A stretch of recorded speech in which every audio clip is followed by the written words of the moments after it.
Janjane sampeyan ki ngopo?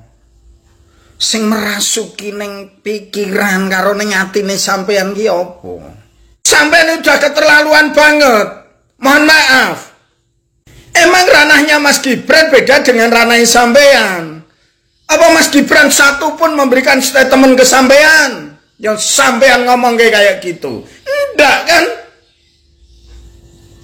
Ini ada apa sampeyan itu? Sampeyan piantun Solo, Pak Jokowi Mas Gibran piantun Solo. Loh sampeyan blingsatan kayak gitu loh. Ngomong ke orang semaunya sendiri.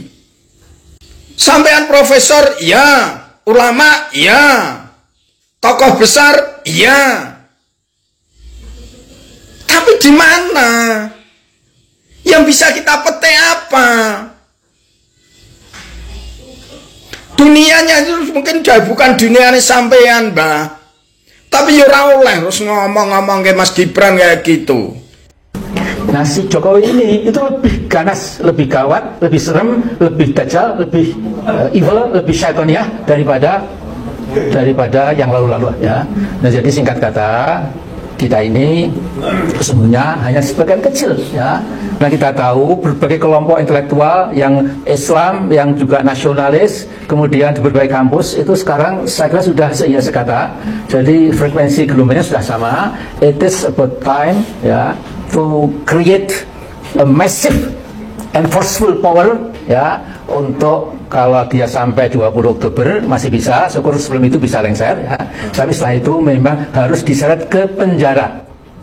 Karena manusia toksik ini menyebarkan racun kemana-mana ya. Kalau dibiarkan bebas. Gila ya, orang tua satu ini bener-bener keterlaluan. Mbak Amin itu sudah tua, sudah sepuh. Bu ya etikanya tuh lebih dijaga gitu loh Mbak. Gimana kita yang masih usianya lebih muda daripada Mbak Amin mau menghormati Mbak Amin, kalau Mbak Amin sendiri perilakunya seperti itu gitu. Kalau misalkan memang Mbak Amin ini nasionalis orangnya, gak akan berperilaku seperti ini loh Mbak. Memalukan. Masa Mbak Amin gak tahu sih Indonesia sekarang itu makin maju ketika dibawa Pak Jokowi. Dari segi apa? Infrastruktur lebih maju. Apalagi tuh Freeport yang dulu dikuasai dulu zamannya Abah Amin tuh sudah ada tuh Freeport tuh dikuasai negara asing, yang katanya negara asing, antek-antek asing yang Mbak Amin bilang. Sekarang sudah diraup sama Jokowi, sudah 51% kalau nggak salah. Ini bahkan proyeknya menuju ke 60%-an. Smelter kemarin dibangun lagi, terbesar se-dunia ya. Smelter yang terbaru yang di Gresik itu berkat siapa Mbak? Jokowi Mbak. Bu ya hargai gitu loh. Lucu banget sih Anda itu. Bayangkan infrastruktur yang segitu banyaknya yang dibangun Pak Jokowi, nggak kelihatan Mbak. Ya wajar sih mungkin Anda rabun ya, karena sudah sepuh ya. Jadi tidak melihat kebaikan-kebaikan atau apapun yang dilakukan oleh Pak Jokowi. Karena Anda beberapa kali mengait massa untuk untuk menjatuhkan Pak Jokowi, tapi nggak pernah berhasil. Mungkin itu yang bikin Anda itu semakin kesini semakin sebel sama Pak Jokowi. Enak banget setelah 20 Oktober harus diseret ke penjara. Kami lebih milih nyeret Mbak Amin ke penjara daripada kami harus menyeret Pak Jokowi, presiden yang sudah membawa nama baik Indonesia ini di mata internasional Mbak.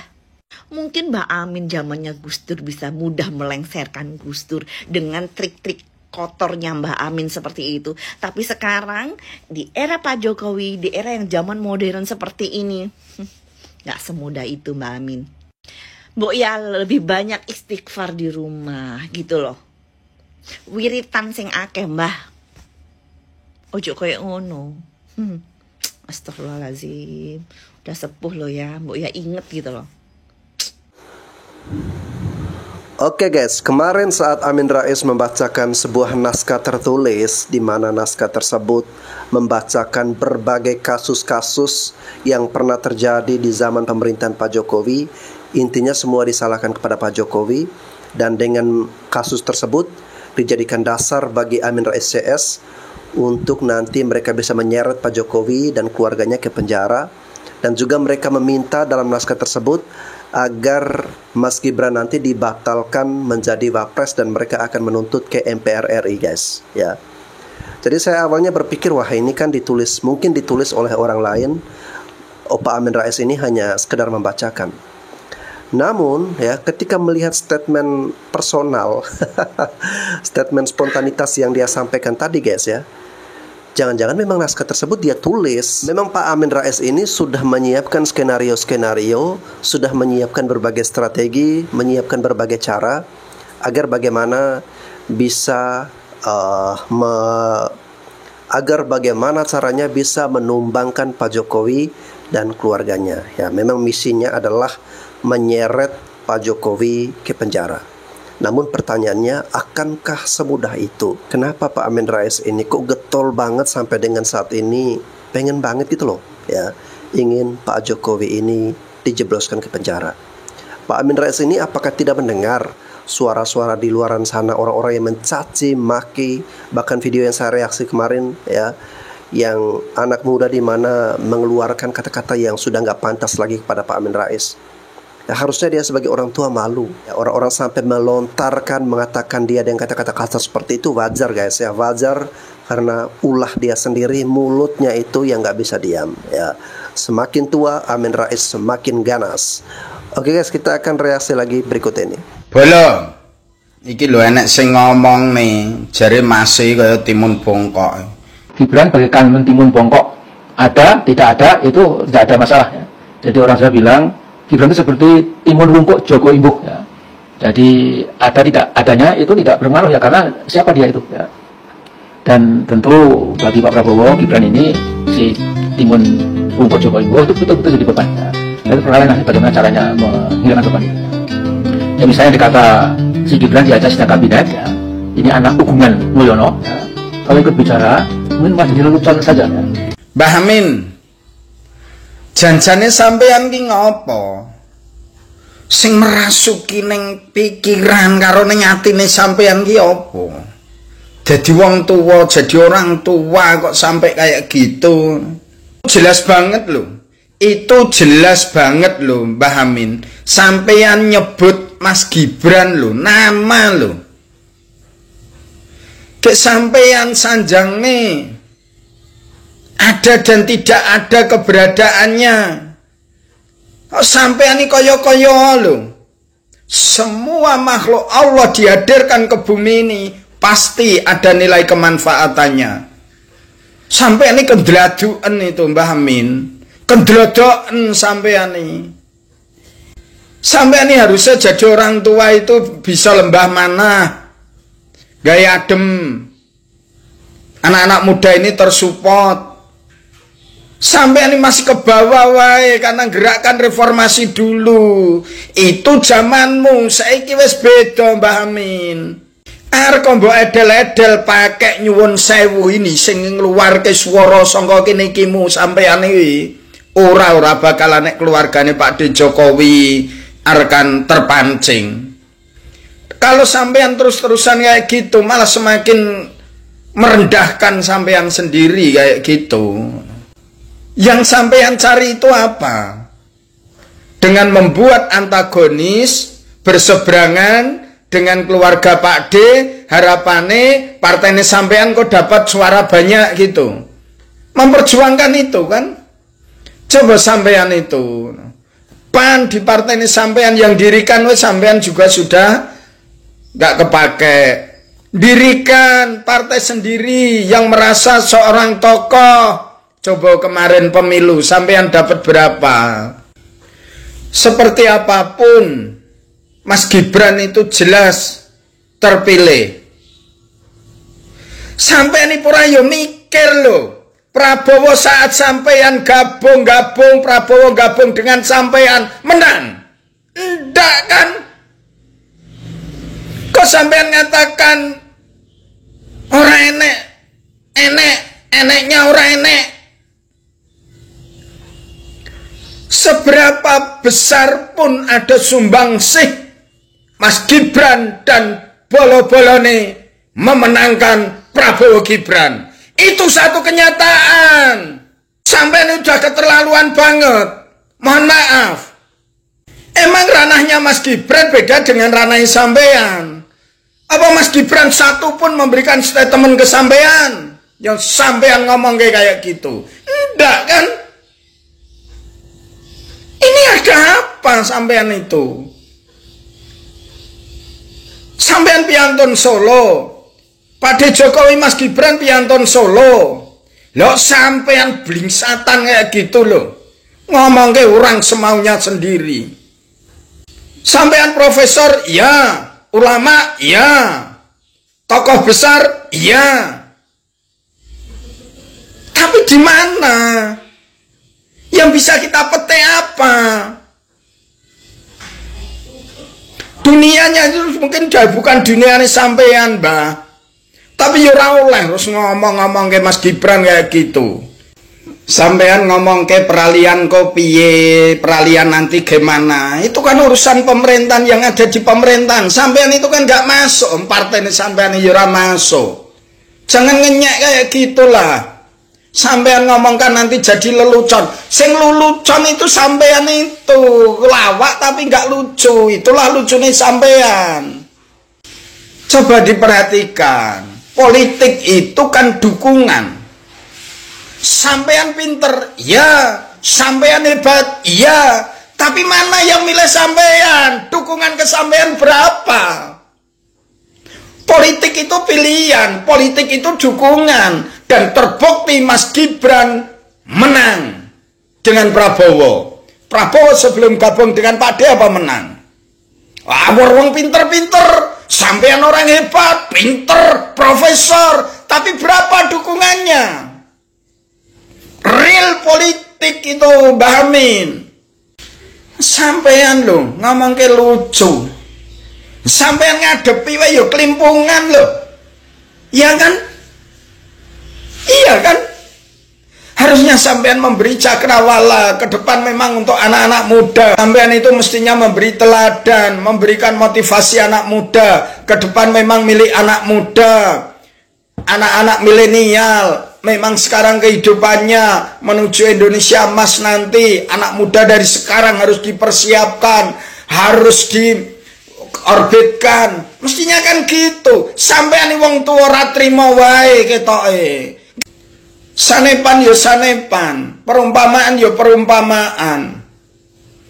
Jelas secara real dukungan kuat kepada Mas Gibran. Jangan-jangan aslinya sampean wedi takut 2029 kalau Mas Gibran nanti akan moncer. Makanya dari sekarang akan didelep nih, sekarang akan ditenggelamkan, sekarang dihadang kan. Sekarang dijelek-jelekan biar Mas Gibran 2029 nanti jelek. Ngono to karepe. Tapi ora iso Mbah Amin. Guys, no. Realitas politik itu akan lebih menjamin kepada masyarakat daripada dengan retorika, daripada dengan teori-teori yang sangat jelimet. Itu kita buktikan nanti, Pak D. Amit bola ya, biasanya aku guyu, kali ini orang ngrungokne kaya ngono kok. Apa sampean ijo trimo Mas Gibran di ngomong kaya ngono? Arek nemunya apa Mbah Amin ini iki ya. Kritis ya kritis tapi jangan ngomong kaya ngono lah. Seperti apapun dipilih oleh masyarakat Indonesia jadi wakil presiden. Kok ngomong ke timun-timun apa itu? Udah boleh ya. Mohon maaf boleh. Oke guys ya, jadi itu tadi luapan emosi yang disampaikan oleh Bapak berbaju merah ini ya. Karena emang udah gak tahan lagi dengan sikap tutur kata dari Amin Rais ini, yang semakin tua bukannya semakin bijak, tetapi semakin, mohon maaf nih, kesetanan. Karena Bapak ini sampai menanyakan, ini sebenarnya ada apa? Ada apa yang merasuki pikiran dari Pak Amin Rais ini? Apa yang merasuki jiwanya? Apa yang masuk ke dalam hatinya? Ya, sehingga kok jadi seperti ini? ya. Menurut saya Pak Amin Rais ini ya perlulah untuk diruqyah ya, atau ya bawalah ke pengobatan alternatif untuk disembuhkan, jangan sampai ada gangguan-gangguan yang mengganggu jiwanya ya, sehingga dia sampai terus membenci Pak Jokowi tiada henti setiap hari. Karena kita selalu melihat di channel YouTube maupun di video-video TikTok yang bertebaran, itu selalu muncul wajah Pak Amin Rais ini. Narasi yang dia sampaikan adalah yaitu tadi kebencian-kebencian kepada Pak Jokowi. Dan dia ingin sekali Pak Jokowi ini segera diseret dan dijebloskan ke dalam penjara. Ya, apa salahnya sebaiknya Pak Amin Rais aja nih yang masuk ke penjara. Daripada Pak Jokowi yang masuk, mending Pak Amin Rais aja yang masuk. Ya, siapa tahu di penjara itu lebih aman dan nyaman, tempat yang cocok nih buat Pak Amin Rais. Kan saya udah bilang Pak Amin Rais, ya, Pak Amin Rais ini di masa tua, alangkah bagusnya ya mencari hiburan, ya bermain bersama dengan anak cucu, jalan-jalan, camping, ya, atau melakukan hobi-hobi atau pekerjaan-pekerjaan yang dia sukai gitu guys, ya. Itu kan lebih happy, lebih bahagia. Karena memang udah bukan panggungnya Pak Amin Rais lagi, ya. Dunia politik ini untuk saat ini itu ya berikanlah kepada anak-anak muda, bukan masanya Pak Amin Rais lagi. Pak Amin Rais udah duduk tenang aja di rumah, ya, nggak usah lagi berstatement yang justru membuat Pak Amin Rais semakin tidak bermartabat, semakin nggak punya harga dirinya gitu loh. Ya. Oke, semoga Pak Amin Rais bisa mencerna kata-kata saya ini. Tidak majunya negara ini karena itu. Karena itu. Coba sekarang saya sebut nama satu persatu.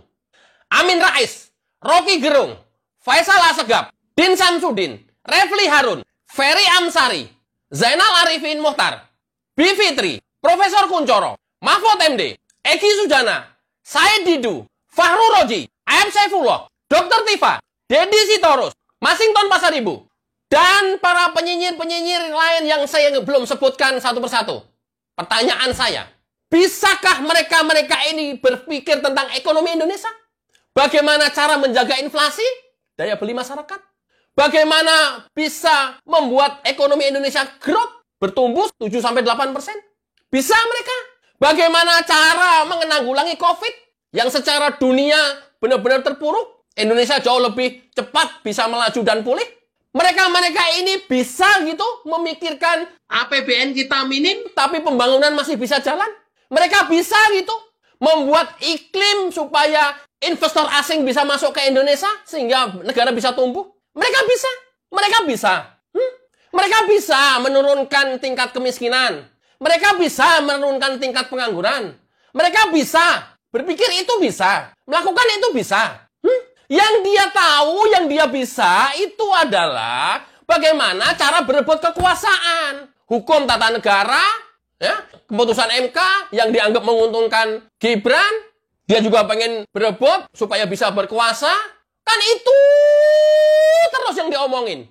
Kekuasaan terus yang diomongin. Muaranya bagaimana dia bisa berkuasa terus. Atau muaranya bagaimana dia menjadi bagian dari kekuasaan itu. Tapi apa bisa dia merubah Indonesia ini menjadi lebih makmur, menjadi lebih bagus, lebih maju. Itu saya baru bicara ekonomi, belum infrastruktur. Bisa mereka. Dalam kondisi yang APBN-nya terbatas, tapi pertumbuhan meningkat 7-8%, pembangunan infrastruktur terjadi terus di mana-mana. Bisa gitu. Bisa. Dia hanya bisa ngomongin masalah undang-undang pilkada. Dia hanya bisa ngomongin masalah keputusan MK. Dia hanya bisa ngomong masalah dinasti. Dan itu terus yang diomongin setiap hari. Nggak ada lain. Yang diomongin apa lagi? Demokrasi. Mengacak undang-undang. Mengacak peraturan-peraturan. Itu aja yang setiap hari dia didiskusikan. Tapi nggak tahu bagaimana Indonesia menjadi maju, nggak tahu, bagaimana ekonomi bisa stabil, nggak tahu, bagaimana Indonesia bisa bersaing dengan dunia luar, nggak usah jauh-jauh dengan Singapura dan Malaysia, nggak tahu, apalagi melakukan, tahu juga nggak tahu, model Bivitri, Ferry Amsari, Zainal Mukhtar Arifin bisa tahu, nggak tahu.